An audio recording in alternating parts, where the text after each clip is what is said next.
आज जो आप सुनने वाले हैं वो शायद आपके आसपास की दुनिया को देखने का नजरिया हमेशा के लिए बदल दे। हम सब 26 नवंबर के बारे में जानते हैं। वो गोलियों की गूंजती हुई आवाज, वो जलता हुआ ताज होटल, वो चीखें और वो खौफ का माहौल। लेकिन ये खौफनाक सपना उस रात से बहुत पहले ही लिखा जा चुका था। पर ये तो सिर्फ एक छोटी सी शुरुआत है। असली और चौंकाने वाला सच तो अभी बाकी है कि कैसे हमारी इतनी बड़ी और मजबूत सुरक्षा व्यवस्था पूरी तरह से अपाहिज हो गई थी और दुश्मन हमारे ही घर में बैठकर हमारी तबाही का जश्न मना रहा था। कल्पना कीजिए 23 नवंबर की उस घनी और अंधेरी रात की। कराची से अरब सागर की तेज लहरों को चीरते हुए भारी हथियारों से लैस 10 आतंकी एक खौफनाक इरादे के साथ भारत की तरफ बढ़ रहे थे। समंदर के बीचों बीच उन्होंने कुबेर नाम की एक भारतीय मछली पकड़ने वाली नाव को हाईजैक कर लिया। उन्होंने बेरहमी से उस नाव के कप्तान अमर सिंह सोलंकी को मजबूर किया कि वो उन्हें सीधे भारतीय तट की तरफ ले चले। कई दिनों तक उन्होंने सोलंकी को सिर्फ इसीलिए जिंदा रखा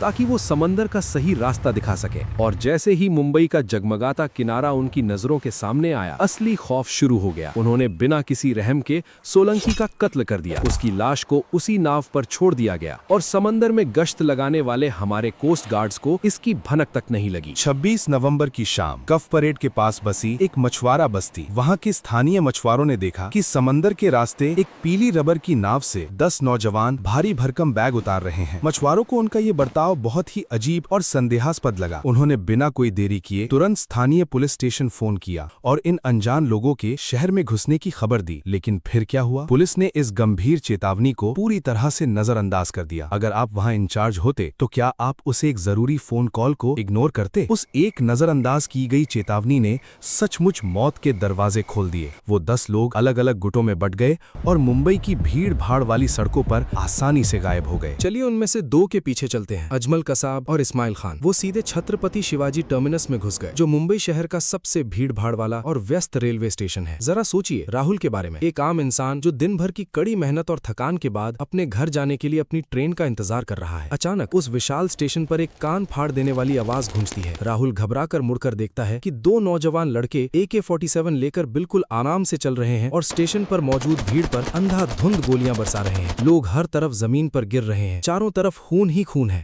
अगर आप राहुल की जगह होते तो आप क्या करते? वहां भागने का समय नहीं था। इस खौफनाक मंजर को समझने का भी किसी के पास समय नहीं था। 58 बेगुनाह लोगों ने सिर्फ उसी एक रेलवे स्टेशन के फर्श पर अपनी जान गंवा दी। और वहां मौजूद हमारी पुलिस के पास जवाबी कार्रवाई के लिए क्या था? सालों पुरानी जंग लगी राइफलें और लकड़ी के डंडे। ये सिर्फ कुछ भटके हुए युवाओं का कोई रैंडम हमला नहीं था। क्या आपको लगता है कि इतने बड़े पैमाने का नरसंहार बिना किसी करोड़ों के मास्टर प्लान और गहरी साजिश के हो सकता है? उनके पास बात करने के लिए सैटेलाइट फोन थे, नेविगेट करने के लिए आधुनिक GPS डिवाइस थे और सबसे चौंकाने वाली बात, उनकी जेबों में जो फर्जी ID कार्ड्स थे उन पर समीर चौधरी जैसे आम हिंदू नाम छपे थे। उन्होंने दिखावे के लिए अपनी कलाइयों पर लाल कलावा भी बांधा हुआ था। उनका अंतिम और सबसे खतरनाक लक्ष्य पूरे देश में एक बहुत बड़ा और बेकाबू सांप्रदायिक दंगा भड़काना था। अगर वो 10 के 10 आतंकी उस रात सिर्फ उन फर्जी ID कार्ड्स के साथ मारे जाते तो क्या आप कल्पना कर सकते हैं कि अगले दिन देश के न्यूज चैनल्स क्या दिखा रहे होते और उसके बाद कैसा खौफनाक बवाल मचता। इसी बीच भारी हथियारों से लैस दूसरे गुट मशहूर और हमेशा भीड़ से भरे रहने वाले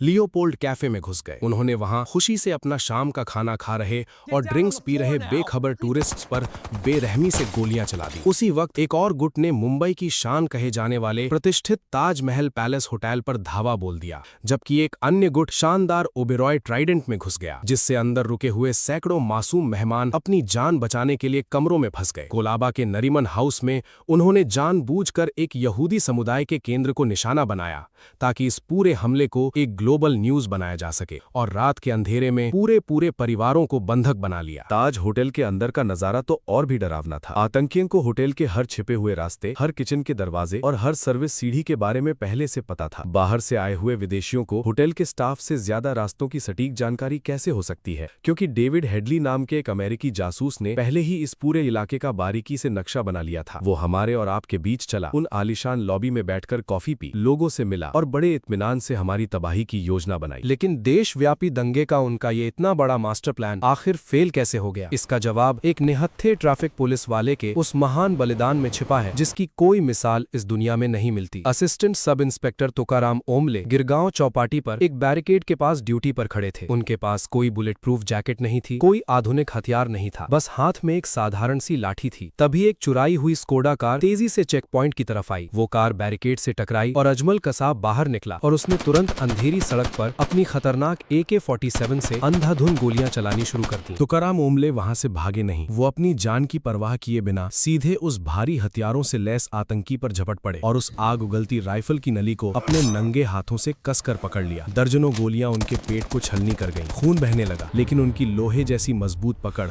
कभी ढीली नहीं पड़ी। उन्होंने उस राइफल को तब तक पकड़े रखा जब तक पीछे से उनकी टीम ने आकर कसाब को पूरी तरह से काबू नहीं कर लिया। उन्होंने देश के लिए अपनी जान दे दी, लेकिन ये पक्का किया कि कसाब जिंदा पकड़ा जाए। एक आम पुलिस वाले की बहादुरी के उस एक काम ने पूरी अंतर्राष्ट्रीय साजिश को मिट्टी में मिला दिया। कसाब के जिंदा पकड़े जाने और उससे हुई पूछताछ के बाद पूरी दुनिया को सबूतों के साथ पता चल गया कि ये लोग कहां से आए थे और इन्हें किसने भेजा था। स्थानीय नागरिकों को फंसाने का उनका मास्टर प्लान पूरी तरह से फेल हो चुका था। लेकिन कसाब के पकड़े जाने के बाद भी लग्जरी होटलों में ये खौफनाक सपना अभी भी जारी था। भारत सरकार ने तुरंत नई दिल्ली से एलीट NSG कमांडो, जिन्हें ब्लैक कैट्स कहा जाता है, को मुंबई भेजने की तैयारी की। लेकिन खतरनाक लॉजिस्टिकल देरी और सिस्टम की सुस्ती के कारण उन हाई ट्रेंड कमांडोज को जलते हुए शहर तक पहुंचने और इस बड़े काउंटर अटैक की तैयारी करने में कई महत्वपूर्ण घंटे लग गए। जब कमांडो आखिरकार मंडराते हुए हेलीकॉप्टरों से रस्सियों के सहारे नरीमन हाउस की छत पर उतरे तो उनका सामना एक बेहद प्रशिक्षित